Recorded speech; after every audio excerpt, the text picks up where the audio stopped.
საღამო მშვიდობისა. ტელეკომპანია გურჯაანის სტუდიიდან ახალ ამბებს თამარ გორხელაშვილი გაგაცნობთ. გურჯაანის მაჟორიტარი დეპუტატობის კანდიდატების დებატების საგარეჯოში, რომელი პარტიების კანდიდატებმა მიიღეს მონაწილეობა და რა საკითხებზე მოუწიათ შეკითხვების გაცემა. მივესალმებით, რომ რაც შეიძლება მეტი მაჟორიტარობის კანდიდატი, მეტი პოლიტიკური პარტია იყოს ჩართული კონსტრუქციულ დიალოგში. 8 დღე არჩევნებამდე და გამოკითხვის შედეგები გურჯაანსა და ახაშენში. მიდიან თუ არა და ვის გამოუცხადებენ ნდობას 8 ოქტომბერს. ეს გამოჩნდება კაბინეტში შესაძლებლობაში. გადაწყვეტილი კი მაგათ თქვა შეიძლება. ინკლუზიური განათლების ცენტრი კარდენახში, ვის მოემსახურება დღის ცენტრი და რას შეისწავლიან აქ ბენეფიციარები. გაერთობიან კომპიუტერით, სხვადასხვა თამაშებით, ისწავლიან ქსოვას, კერვას. ამათ მუდმივი ყურადღება და სერიოზული მიხედვა ჭირდება. დამირეკეს დილას, მაღაზია დაინგრა. ახაშენში სასურსათო მაღაზიის შენობა დაინგრა და ცეცხლი გაუჩნდა. რა გახდა ჩამოგრევის მიზეზი და რა ზარალი მიიღო მეპატრონემ. აფეთქების ხმა იყო და მერე გრევის ხმა იყო.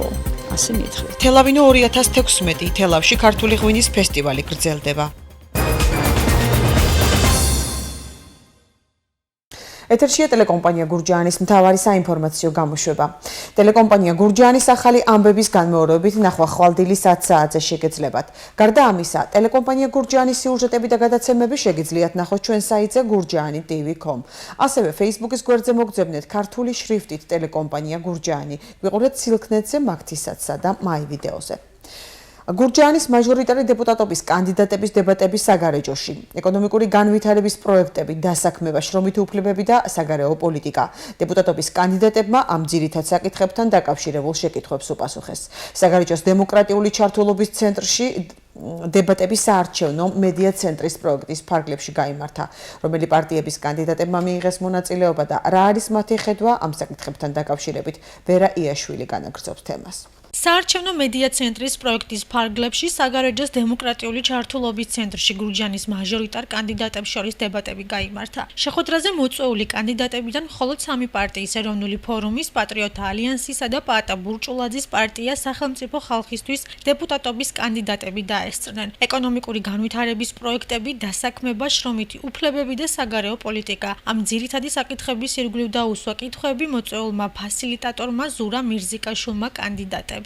შეხვედრის მიზანი რომ მოსახლეობას ჰქონდეს საშუალება გაეცნოს პოლიტიკური მაჟორიტარი დეპუტატობის კანდიდატების ხედვებს, მივესალმებით რომ რაც შეიძლება მეტი მაჟორიტარობის კანდიდატი, მეტი პოლიტიკური პარტია იყოს ჩართული კონსტრუქციულ დიალოგში და მხოლოდ არ შემოიფარგლოს ქუჩის აქციებით, იმიტომ რომ ჩვენ მსგავსი ტიპის შეხვედრებზე გვაქვს შესაძლებლობა, რომ დაუსვათ მათ კითხვები ზუსტად მათ კომპეტენციებზე, თუ ანუ რაც არის მათი კომპეტენცია ხშირ შემთხვევაში, რაც ხდება დაპირებებს ვისმენთ, ისეთს რაც ხანდახან არ არის ხოლმე პირდაპირ მათი კომპეტენცია, მაგრამ ტიპის შეხვედრებზე ამის შანსი მინიმუმამდეა დაყვანილი.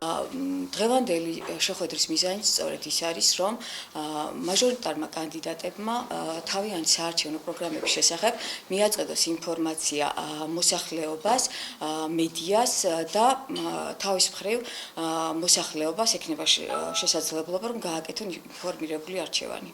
გურჯაანის მაჟორიტარი დეპუტატობის კანდიდატებმა დებატების ფორმატით განსაზღვრულ 5 წუთიან დროში იმ აქტუალურ პრობლემებსა და გადაჭრის გზებზე ისაუბრეს, რომელიც მუნიციპალიტეტის მოსახლეობას აწუხებს. სოციალური და ინფრასტრუქტურული საკითხები და უმუშევრობა სამივე კანდიდატისთვის პრიორიტეტული ეს პრობლემებია. შეხვედრას სტუდენტები, არასამთავრობო ორგანიზაციები, ასევე რიგითი მოქალაქეები დაესწრნენ და დიალოგშიც მიიღეს მონაწილეობა. ფორმატი ძალიან სასიამოვნო იყო საერთოდ შეხვედრა, სასიამოვნო ასეთი შეხვედრები ყოველთვის, იმისათვის რომ ახალგაზრდები, არასამთავრობო ორგანიზაციები იყრის თავს და ეს იმას ნიშნავს, რომ აზრთა გაზიარება მაღალ დონეზე ხდება. ჩვენ ვართ ეროვნული ფორუმი, ეროვნული ძალა, ანუ ჩვენ ვიყურებით არა იმისაკენ, რომ თქვათ რა შეცდომები გქონდა, რა შეცდომები აქვს და ჩვენ ვიყურებით მომავლისაკენ, ჩვენ ვიყურებით იქით, რომ ხვალინდელი დღე უკეთესი იყოს. ძალიან პროდუქტიული იყო დღევანდელი შეხვედრა დემოკრატიული ჩართულობის ცენტრი. ეს ძალიან კარგია, კარგი პროექტი არის, რა თქმა უნდა, მაგრამ უფრო კარგი იქნებოდა ყოფილი ხელისუფლების კანდიდატი რო ყოფილიყო და არსებული ხელისუფლების კანდიდატები რო ყოფილიყო.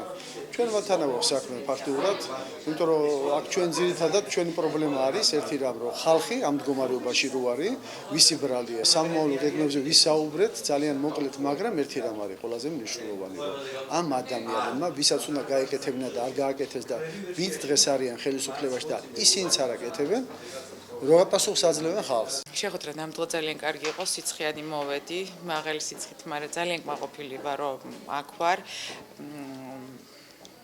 დემოკრატიული ჩართულობის ცენტრს ძალიან დიდ პატივს ვცემ. მათ აქვთ ფილიალი თელავშიც და ხშირად მიწევს ხოლმე იქ ტრენინგებზე სიარული. შეხვედრა ნამდვილად პროდუქტიული იყო და მრავლის მომცველი. დღეს გაიმართა ძალიან საინტერესო შეხვედრა. გურჯაანის მუნიციპალიტეტის მაჟორიტარი კანდიდატები იყვნენ მოწვეულნი. კარგი იქნებოდა, რომ სამი პარტიის გარდა სხვა პარტიებიც ყოფილიყო და მათი აზრიც მოგვესმინა, სამწუხაროდ არ მოვიდნენ.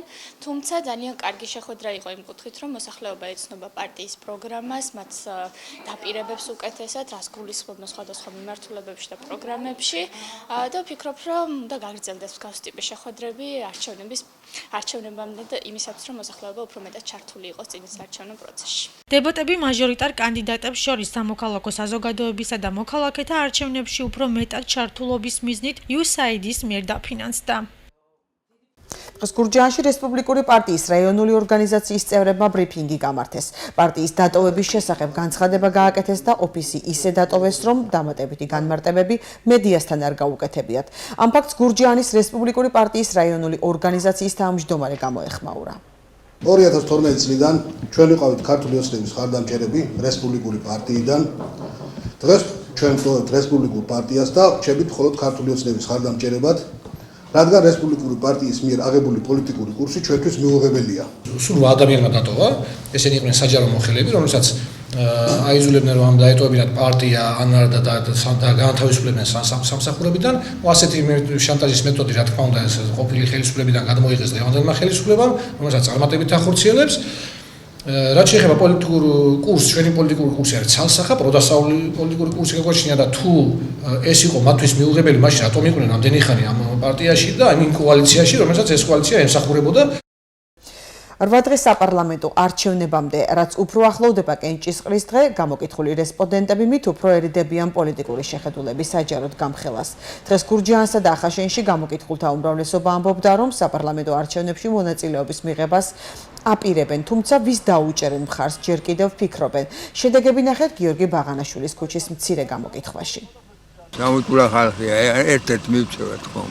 ჯერ გადაწყვეტილი არ გა? რა, რომ მქონდე გადაწყვეტილი, ჩემთვინაც კარგი იქნება. კაცო გადაწყვეტილი კი მაგ თქვა შეიძლება. პენსიონო მომატუნოთ ქუჩინა ლაპარაკობდნენ ახლა და ვინც მომატებს მე მიცემთ ხმარად. ჯერ კიდევ ფიქრობთ? ფიქრობ. ოცნება უნდა ავიჩი. რატომ იცშორთ ოცნებას? რატო? ჯანდაცვა მომწონს ძალიან. ჯერ ვერა მაგ გადაწყვეტილი, ვერავის ვერ ავხედავ ნორმალურს. ფიქრობთ? ნახოთ, ან ვიფიქრებთ, ალბათ გადავშლით სულ. ხალხისთვის არავინ არაფერს არ აკეთებს. ყველა აკეთებს თავის ჯიბისთვის და თავის ოჯახისთვის, მეტი არაფერი. ეს გამოჩნდება კაბინაში, როცა შევალმაში. საიდუმლო. ვის უნდა მივცეხმა გადაწყვეტილი მაქვს. ჩემთვის, მაგრამ საჯაროდ არ ვიტყვი. ეს ივანიშვილო იმაშება. მე მაგას არ მივცემ ხმას. დანარჩენებს შეიძლება კაი ადამიანს მივცე ხმა. უფრო აი ნინო გურჯანაძე. კაი ცხოვრებას, ვინც შეგვიქმნის კაი პირობებს ადამიანურად ვინც გვაცხოვრებს, იმას დავჭა. აი ხო პროგრამა ტელევიზორში არის მაგათი. უსმენ, ხედამ, ჯერ არჩევნებამდე ადრეა. ინკლუზიური განათლების ცენტრი კარდენახში. დღეს ცენტრში შეზღუდული შესაძლებლობების მქონე ბავშვები კარდენახიდან და მიმდებარე სოფლებიდან ივლიან და სხვადასხვა ტიპის ხელსაქმე შეისწავლიან. ასევე მოამზადებენ გაკვეთილებს და სპორტულ აქტივობებშიც შეერთვებიან. ნახოთ ეთერ თეთრაძის სიუჟეტი. შეზღუდული შესაძლებლობების მქონე ბავშვები გაკვეთილების დამთავრების შემდეგ 15-დან 19 საათამდე თავისუფად დროს ბავშვთა დღის ცენტრში გაატარებენ. ცენტრი კარდენახში IP კოპალას დამფუძნებელმა ალექსანდრე გუგეშაშვილმა გახსნა. ის ამ ეტაპზე 15 ბავშვზეა გათვლილი და მიზანი შეზღუდული შესაძლებლობების მქონე პირების განვითარება და გარემოსთან ადაპტირებაა. მარტო გურჯაანის მუნიციპალიტეტში 174 შეზღუდული შესაძლებლობების ბავშვი. ამათ ბევრს იმის ელემენტარული საშუალებაც არ აქვს სკოლაში იაროს, საბავშვო ბაღში. ამისათვის კეთდება ეს ცენტრები და ამათ მუდმივი ყურადღება და სერიოზული მიხედვა ჭირდება. როგორც სამთავრობო, ისე კერძო სექტორიდან. დღის ცენტრში შეზღუდული შესაძლებლობების მქონე ბავშვები კარდენახიდან და მიმდებარე სოფლებიდან ივლიან და სხვადასხვა ხელსაქმეს შეისწავლიან, ასევე მოამზადებენ გაკვეთილებს. შენობა შესაბამისი ინვენტარით უკვე აღჭურვილია. ინკლუზიური განათლების ცენტრის საზეიმო გახსნას გურჯაანის მუნიციპალიტეტის გამგებელი და ქართული ოცნების გურჯაანის მაჟორიტარი დეპუტატობის კანდიდატი დაესწრნენ. დავით სონღულაშვილის შეფასებით ასეთი ცენტრების გახსნა მნიშვნელოვანი და აუცილებელია. ძალიან მნიშვნელოვანია, რადგანაც ბავშვებმა აუცილებლად უნდა შეძლო ადაპტირება გარემოში და შესაბამისად მსგავსი განათლების ცენტრები, ინკლუზიური განათლების ცენტრები ბავშვებისთვის ძალიან მნიშვნელოვანია მათი შემდგომი განვითარებისთვის და მათი შემდგომი სოციალიზაციისთვის გარემოში. ინკლუზიური განათლების ცენტრის გახსნის მნიშვნელობაზე საუბრობენ შეზღუდული შესაძლებლობების მქონე ბავშვების მშობლებიც. დიდი მნიშვნელობა აქვს როგორც ბავშვებისათვის, ისე მშობლებისათვის. ჯერ ერთი დიდი ყურადღებაა მათ მიმართ. მეორეც ბავშვები გაკვეთილების შემდეგ ბავშვთა ცენტრში გაერთობიან კომპიუტერით, სხვადასხვა თამაშებით, ისწავლიან ქსოვას, კერვას, იმეცადინებენ. ეს მე ვფიქრობ საკმაოდ კარგი და მნიშვნელოვანი მოვლენაა. 6 წელია რაც დაიხურა ინტერნეტის სახლში და ძალიან უხარულია. იმიტომ ჩაკეტილია თითქმის სახლში და ძალიან უნდა და ბავშვს გამოსვლა გართობა და ხალხთან ურთიერთობა. IP კოპალას დამფუძნებელი მომავალში ცენტრის გაფართოვებას გეგმავს.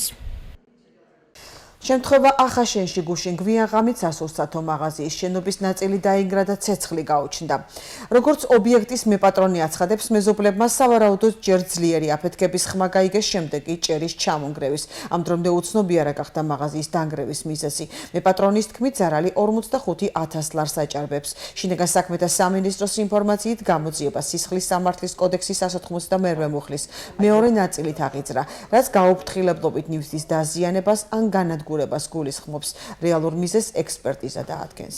დამირეკეს დილას, რომ მაღაზია დაინგრა, აფეთქების ხმა იყო და მერე ნგრევის ხმა. ჩემ მაშინ უნდა დამირეკა. და წამოვიდით ორივე და მოვედით ამ მდგომარეობაშია მაღაზია. ჯერ უნდა მოიხადოს ეს ჭერი და ალაგდეს ეს სინკარები და მერე უნდა შევიდნენ და ნახონ რა მდგომარეობაა შიგნით. რთველი კახეთში დასასრულს უახლოვდება.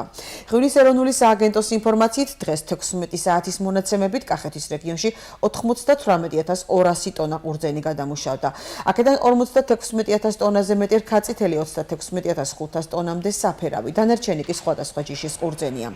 ღვინის კომპანიებს ყურძენი უკვე 16,000-მდე მევენახემ ჩააბარა.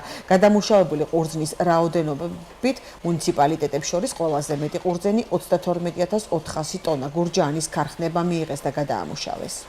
ამ დროისთვის 100,000 ტონამდე ყურძენი ინდუსტრიულად უკვე გადამუშავებულია, რთველი დასასრულს უახლოვდება კახეთის რეგიონში, თუმცა სხვა რეგიონში კლიმატური პირობებიდან გამომდინარე უფრო მოგვიანებით ხდება ხოლმე რთველის მიმდინარეობის პროცესი, რთველი ორგანიზებულად წარმატებით შეგვიძლია ვთქვათ, რომ ჩატარდა წლევანდელ წელს.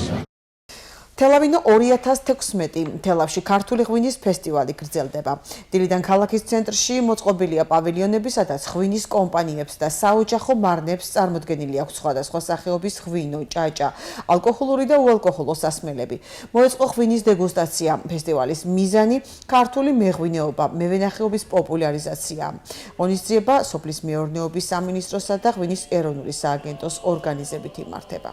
ღვინის ეროვნული სააგენტოსა და სოფლის მეურნეობის სამინისტროს მხარდაჭერით უკვე წელს მესამედ იმართება თელავის ღვინის ფესტივალი თელავინო, რომელიც წელს ღვინის კვირეულის ფარგლებში ხდება და ეს ძალიან მნიშვნელოვანია, რომ ჩვენ რეგულარულად გვექნება ასეთი საზეიმო ღონისძიებები ქართული ღვინის პოპულარიზაციისთვის ერთის მხრივ, მეორეს მხრივ წასახალისებლად ღვინის კომპანიებისთვის, მცირე საშუალო დიდი კომპანიების ღვინის პოპულარიზაციისთვის და ცნობადობის გასაზრდელად, ასევე ტურისტებისთვის, იმიტომ რომ საქართველოში ისინი სწორედ ღვინოსთან დაკავშირებულ საინტერესო ღონისძიებებს ელოდებიან. კომპანია შრომისთვის ყოველთვის მნიშვნელოვანია ფესტივალებში მონაწილეობის მიღება, როგორც საქართველოში, ასევე საზღვარგარეთ.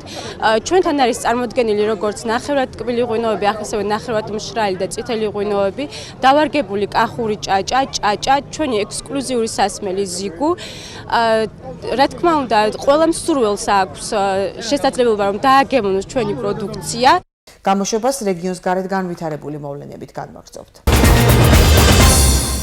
რომის პაპი ფრანცისკე საქართველოსშია, მას თბილისის საერთაშორისო აეროპორტში სრულიად საქართველოს კათოლიკოს პატრიარქი ილია მეორე, საქართველოს პრეზიდენტი გიორგი მარგველაშვილი, პარლამენტის თავმჯდომარე დავით უსუფაშვილი და მთავრობის ცალკეული წევრები დახვდნენ. დღესვე რომის პაპი პრეზიდენტის სასახლეში პირისპირ შეხვდა საქართველოს პრეზიდენტს. 1 ოქტომბერს რომის პაპი თბილისის მიხეილ მესხის სახელობის სტადიონზე მესასაღავლენს და მესაზე დამსწრე საზოგადოებას ქადაგებით მიმართავს. ვიზიტის დასასრულს რომის პაპი სრულიად საქართველოს კათოლიკოს პატრიარქთან და თანმხლებ პირებთან ერთად მცხეთაში სვეტიცხოვლის საკათედრო ტაძარს მოინახულებს და ტაძარში მისასალმებელ სიტყვას წარმოთქვამს.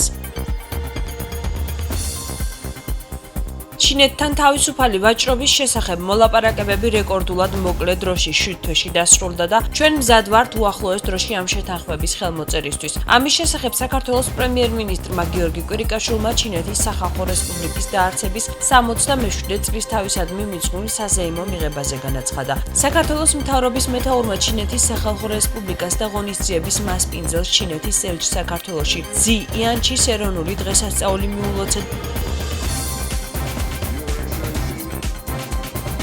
შინაგან საქმეთა მინისტრმა გიორგი მღებრიშვილმა დონორთა ყოველწლიური საკოორდინაციო შეხვედრა გახსნა. შინაგან საქმეთა მინისტრმა კონფერენციაში მონაწილე დონორი ორგანიზაციებისა და პარტნიორი სახელმწიფოების წარმომადგენლებს უწყებაში მიმდინარე და დაგეგმილი პროექტების, ასევე არსებული მიღწევების შესახებ დეტალური ინფორმაცია მიაწოდა. ჩვენი მიზანია ძლიერი ინსტიტუტის ჩამოყალიბება, რომელიც ღირსეულად გაართმევს თავის უმთავრეს ფუნქციას. დაიცვას საზოგადოებრივი წესრიგი და უსაფრთხოება, ეფექტიანად ებრძოლოს დანაშაულს და მოახდინოს მისი პრევენცია. სწორედ ამიტომ ბოლო 1 წლის განმავლობაში ჩვენ განსაკუთრებული ყურადღება დავუთმეთ შინაგან საქმეთა სამინისტროს ინსტიტუციურ განვითარებაზე, საგამოძიებო და პრევენციული მიმართულების გაძლიერებაზე. ნება მომეცით მოკლედ მოგახსენოთ მიღწეული პროგრესის შესახებ. გაყოფის შემდეგ შინაგან საქმეთა სამინისტროში განხორციელდა საფუძვლიანი ინსტიტუციური შეფასება, რის შედეგადაც გამოიკვეთა შინაგან საქმეთა სამინისტროში საპოლიციო, სამხედრო წოდებათა და სამოქალაქო ფუნქციების გამიჯვნის აუცილებლობა, რაც თანამედროვე დემოკრატიული სამართალდამცავი უწყების ერთ-ერთ აუცილებელ წინაპირობას წარმოადგენს. ზემოფონიჭალაში მომხდარ მკვლელობაში ბრალდებული 16 წლის მოზარდი პოლიციამ ცხელკვალზე დააკავა. გამოძიებამ დაადგინა, რომ ინციდენტს ურთიერთშელაპარაკება უწყოდა წინ. ბრალდებულმა ერთი მოზარდი სახის არეში მსუბუქად, მეორე კი ბუნკერის არეში დაჭრა. 15 წლის მოზარდი საავადმყოფოში გარდაიცვალა. თბილისის ქუჩებში რამდენიმე დღეში 10 ახალი ეკოლოგიურად სუფთა ავტობუსი იმოძრავებს. ახალი მუნიციპალური ტრანსპორტი პირველ ეტაპზე მხოლოდ ბაგებიდან ორბელიანის მოედნის მიმართულებით შეასრულებს მარშრუტს. ავტობუსების ტექნიკური უპირატესობები საზოგადოებას ქალაქის მერმა დღეს გააცნო. ახალი ავტობუსები არის გარემოს დაცვითი თვალსაზრისით უსაფრთხო, ეს არის ბუნებრივ გაზზე მომუშავე ევრო 6 მარკის ავტობუსები, რომელიც არის ბოლო კლასის ავტობუსი, ყველაზე მაღალი კლასის საქალაქო ავტობუსი, გარდა ამისა მნიშვნელოვანია, რომ ადაპტირებული ავტობუსი შეზღუდული შეძლებობის მქონე პირებისთვის. მნიშვნელოვანია ასევე ის, რომ ავტობუსს გააჩნია გათბობის და კონდიცირების სისტემა, გააჩნია ყველა თანამედროვე ავტობუსისთვის დამახასიათებელი კომფორტული ნიშანთვისება. თებერვლის ბოლომდე ყველაზე მაქსიმუმ მარტის დასაწყისში ჩვენ მივიღებთ 153 ავტობუსს. მოწოდების გრაფიკი იქნება შემდეგნაირი, რომ 13 ავტობუსი ჩამოვა იანვარში, შემდეგი 60 თებერვალში, ხოლო ბოლო 60 ავტობუსი იქნება მარტში. ევრობანკმა დააფინანსა ეს ახალი ინიციატივა, რომელიც ძალიან ბევრ კარგ სარგებელს მოუდანს ქვეყანას და დედაქალაქს. უპირველეს ყოვლისა გაუმჯობესდება საზოგადოებრივი ტრანსპორტის ხარისხი, გაუმჯობესდება გარემოს დაცვის საკითხები, ატმოსფერული ჰაერის დაბინძურების დონე იკლებს და რაც ყველაზე მნიშვნელოვანია, მობილურობის ხარისხი გაუმჯობესდება. თქვენ უკვე ქალაქში ხედავთ, ავტობუსების სავალი ზოლი არის დახაზული, ეს იმას ნიშნავს, რომ ხალხის ცნობიერებაში უნდა მოხდეს ტრანსფორმაცია და საკუთარი ავტომანქანებით მგზავრობის ნაცვლად მაქსიმალურად გამოვიყენოთ საზოგადოებრივი ტრანსპორტი. დიდი გამოცდილება მაქვს, 34 წელია მუშაობ ქალაქის ტრანსპორტში. გამოცდილება საკმაოდ დიდი. აი ეს ავტობუსი მე მგონი საქართველოში პირველი შემოვიდა ესეთი კომფორტული ავტობუსი. ჯერ არ შემოსულა ესეთი ავტობუსი. უსაფრთხოების მიზნით, მძღოლების სისუფთავე დასავარიაში ყველაფერი მოწესრიგებულია და გამოშვებას უცხოეთის ახალი ამბებით განვაგრძობთ. ამერიკის შეერთებული შტატების პრეზიდენტმა ბარაკ ობამამ და გერმანიის კანცლერმა ანგელა მერკელმა სირიის ქალაქ ალეპოს აღმოსავლეთ ნაწილის დაბომბვამ გაცრად დაგმეს. გერმანული პრესის ცნობით მათ განაცხადეს, რომ ალეპოს აღმოსავლეთ ნაწილის ინტენსიური დაბომბვა ბარბაროსობაა. თეთრი სახლის ცნობით სირიაში არსებული სიტუაცია ობამამ და მერკელმა სატელეფონო საუბარში განიხილეს. ორივე ლიდერი თანხმდება, რომ მოსკოვს და დამასკოს განსაკუთრებული პასუხისმგებლობა აკისრია, ამიტომ საბრძოლო მოქმედებები უნდა შეწყვიტონ და შექმნან შესაბამისი პირობები მოსახლეობისთვის ჰუმანიტარული დახმარების მისაწოდებლად. იტალიის პოლიციამ ვან გოგის ორი ცნობილი ნახატი აღმოაჩინა, რომელიც ამსტერდამის მუზეუმიდან 2002 წელს მოიპარეს. როგორც ამსტერდამში ვან გოგის მუზეუმში განაცხადეს, ნახატების დაბრუნება შესაძლებელი გახდა მასშტაბური გრძელვადიანი გამოძიების საშუალებით, რომელსაც იტალიის პროკურატურა და ორგანიზებულ დანაშაულთან ბრძოლაში ჩართული სტრუქტურები ხელმძღვანელობდნენ. 2002 წელს ქურდები მუზეუმის შენობაში კიბის საშუალებით შევიდნენ და მოიპარეს ნახატები. იტალიის პოლიციის განცხადებით ნახატები ნეაპოლის მაფიის ხელში იყო. ახლა კი საინტერესო ამბები, რომელიც პალიტრა TV-მ გაავრცელა. პირველი ბავშვი დაიბადა, რომლის ჩასახვისას გამოიყენეს ახალი ტექნიკა, ეგრეთ წოდებული 3 ადამიანი. უკვე 5 თვის ბიჭუნა, როგორც დედმამის დნმ-ს, ასევე მცირედ მოხალისე დონორის გენეტიკურ კოდს ატარებს. ამერიკელმა მეცნიერებმა ამ სფეროს განვითარებაში აქამდე შეუძლებელი ნაბიჯი გადადგეს. ექსპერტები აღნიშნავენ, რომ ეს არის ახალი პერიოდის დასაწყისი და უამრავ წყვილს დაეხმარება, რომელთაც გენეტიკური პრობლემები აქვთ. მეცნიერები საზოგადოებას აფრთხილებენ, რომ ჯერ ამ მეთოდის ფართოდ გამოყენება არ მოხდება, რადგან განაყოფიერების ახალ სისტემას დაკვირვება და სიღრმისეული შესწავლა სჭირდება. თვალებს არ დაუჯერებთ, 3 წლის გოგონა ბეთჰოვენს უშეცდომოდ უკრავს. ნახოთ ვიდეო.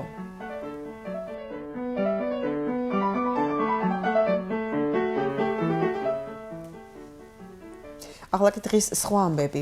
ირლანდიური გაზეთი The Irish Times-ი სტატიას აქვეყნებს სათაურით ჩაძირული საგანძური ჰამლეტ გონაშვილი საქართველოს ხმა. სტატიის ავტორი ვრცლად საუბრობს ანსამბლ რუსთავსა და მის გამოჩენილ სოლისტზე ჰამლეტ გონაშვილზე. ჟურნალისტის თქმით, ჰამლეტ გონაშვილის ხმის ტემბრში სრულად წარმოჩინდება ქართული მუსიკის ის ჰარმონიულობა, რომელიც მის შესრულებას დაუვიწყარ ტონალობას ანიჭებს. როგორც ჟურნალისტი აღწერს, ჰამლეტ გონაშვილის აბსოლუტური გამორჩეულობა მის ნამღერს აქამდე გაგონილი ნებისმიერი შესრულებისაგან განასხვავებს. დონალდ დინენის თქმით, ჰამლეტ გონაშვილი უნიკალურ და თვითმყოფად სივრცეს ქმნის, ხოლო ამ სივრცეში საოცარი სიმშვიდეა. თბილისის დინამომ პირველი მატჩი ჩაატარა უეფა-ს ახალგაზრდულ ლიგაზე და ყაზახურ გაირათთან დამარცხდა. შეხვედრა ქართველთა აქტიურობით დაიწყო, თუმცა სტუმრებმა უპირატესობა მალე მოიპოვეს და 3 უპასუხო გოლი გაუტანეს ქართველებს. საბოლოოდ შეხვედრა გაირათის სასარგებლოდ 3-0 დასრულდა. ახლა კი ვნახოთ, როგორი ამინდი იქნება.